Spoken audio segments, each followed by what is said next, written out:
Today I'm going to be talking about my spring reading wrap-up, all the books that I read during the season of spring. I love the season of spring. It's my birthday season as well. It's also the season where everything starts rebirthing, flowers and nature are blooming, and it's just such a beautiful season.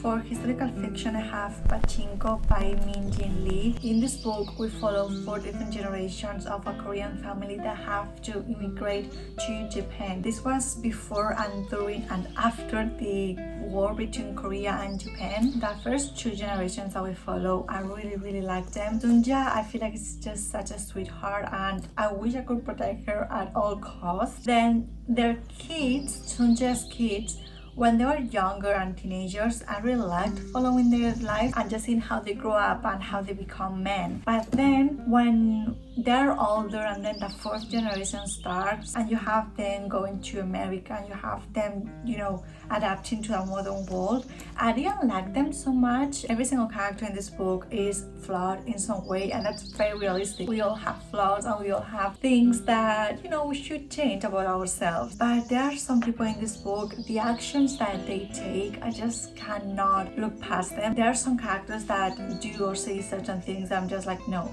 I cannot deal with you right now. I don't want to read about you. The cover is absolutely stunning. Like, look at these in pages. I know a lot of people give shit to other booktubers whenever they talk about how pretty a cover is. Cover art is something so beautiful. I feel like artists and illustrators should be recognized. There's nothing wrong with, liking a cover and buying a book because you like the cover. My boyfriend actually gifted this book to me during San Jordi of 2022, so thank you so much. Then for horror, I have Bunny by Mona Awad. This book took me like 3 months to read, not because it's long or because it's dense. It's just because the story itself, you have to be in a very specific mood in order to like it or want to read it. I feel like that is for me. In some way, this book reminded me of Hangs a Man by Shirley Jackson because of the nonsensical storytelling. There were a lot of parts where you didn't know if the story was actually real, if the character was daydreaming or just having a psychotic episode. You don't know if the character has schizophrenia, you don't know if the character is just really good at inventing stories, or if maybe all of that was real. You don't know what's reality and you don't know what's a dream or just an imagination. It has an open ending. I truly love open endings with these kind of stories because you can just interpret everything the way you want. The characters were really annoying and I feel like that was made on purpose. Whenever a character is annoying, my enjoyment goes down a little bit. It's a book that I recommend. It's also set on a campus during their masters. That's always fun. I love reading books in academic settings. Then I read one memoir, which is The Half of It by Madison.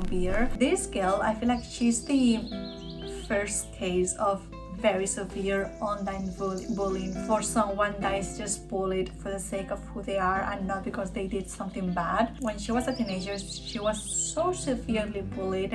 Nudes leaked. She had a lot of problems in her life, and I just felt very bad for her. And after reading this memoir, I felt even worse. She talks about Hollywood parties and how dangerous they can be, especially if you are alone with no parental supervision, and how being online while being insecure is something very difficult. The memoir was short and you can really tell that she wrote it from her heart. I do think that she still has a lot to talk about. I feel like there was a lot of things missing and I don't know if she's ever going to polish that. Obviously she doesn't have to, it's her personal life. But as far as memoirs go, I'm glad that she was able to talk about her part of the story and kind of defend herself in some way. And also, fun fact, Reckless by Madison is my most streamed song on Spotify.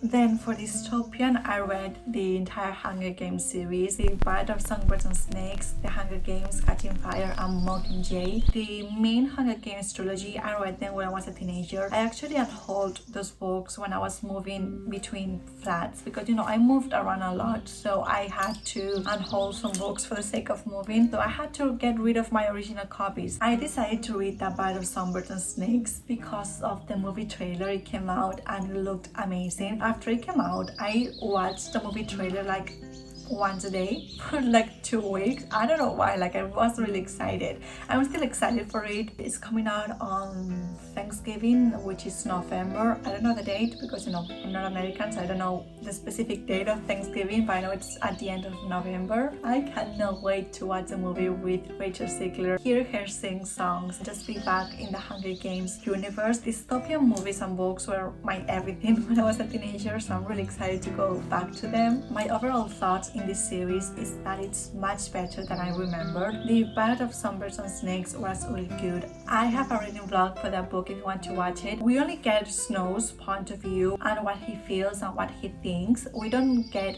the point of view of Lucy Gray. At the first I thought that was a mistake and that we should have had her point of view and what she thought, but then when I was thinking about it after reading the book and finishing it and having an open ending, I thought that it was very clever because you have an open ending. Something else that I really liked is that we get to see the beginnings of the Hunger Games and also seeing how the capital was rebuilding themselves after the war, and also you get to see the evolution of the Hunger Games universe. It's an amazing series. I don't really like Mockingjay that much. I just feel like it's very slow, like it drags a lot during the first 3/4 of the book, and then the ending is not very satisfactory for my taste. They kill a character that shouldn't have died. After reading Mockingjay for the second time, I'm not that mad about the ending. And also the Hunger Games, like the main book, the first book, I liked it much more than I did the first time reading it. And I feel like Catching Fire, the reason why I really liked it is because of Finnick and Joanna, and just because it's like an all-stars arena.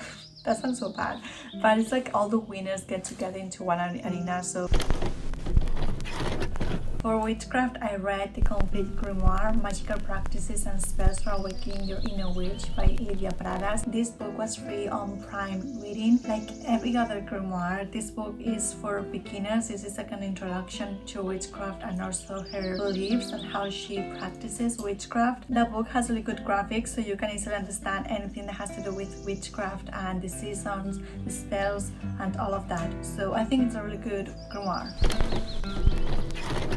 Then for fantasy, I read the ACOTAR series, like the main 3 books and then a novella. I read A Court of Thorns and Roses, A Court of Mist and Fury, A Court of Winds and Rain, and A Court of Frost and Starlight. Don't really know what urged me to reread this series again. I wanted to continue reading A Court of Silver Flames, but I think what I'm going to do is I'm not going to read the book and I'm going to wait until the 5th book is published. When I first read this series, ACOTAR was actually my favorite and I didn't really understand the hype with Akomaf, but after reading this series, ACOTAR is not my favorite and I now understand the hype with Akomaf. I don't really like smut and I'm not the biggest romance reader, like I don't read romance, but I feel like I read these books at the perfect time because I had a really good reading experience. With A Court of Winds and Rain, it dragged a lot and by the end I didn't want to read any more about the 2 main characters. The love story was just so annoying to continue reading.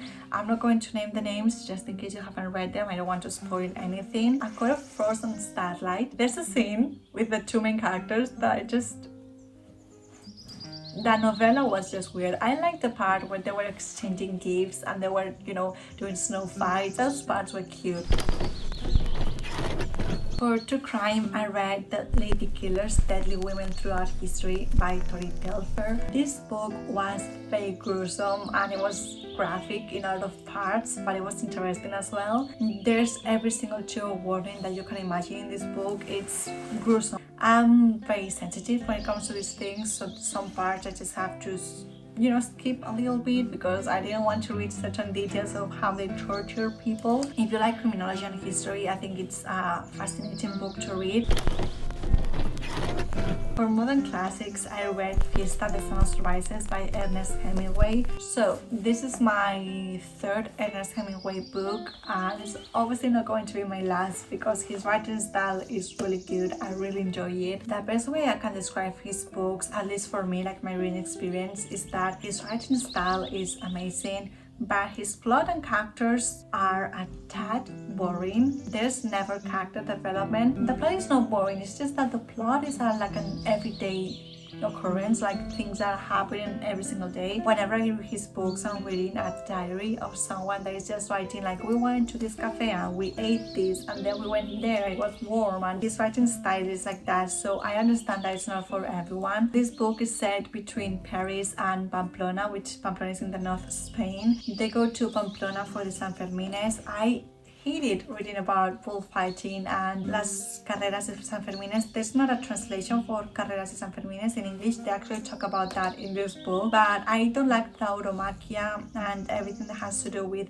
you know, killing animals. Hemingway really liked it. In this book they talk about some toreros, which I don't know the translation of toreros to English, and they also talk about some things about the Spanish culture, like fiestas, like parties, and then siestas, nappings, and some things that while I was reading them I just thought of the Spanish summer. They also criticize the Spanish people quite a lot in this book, but you know, it's just their opinion. I'm not going to, you know, fight him on that.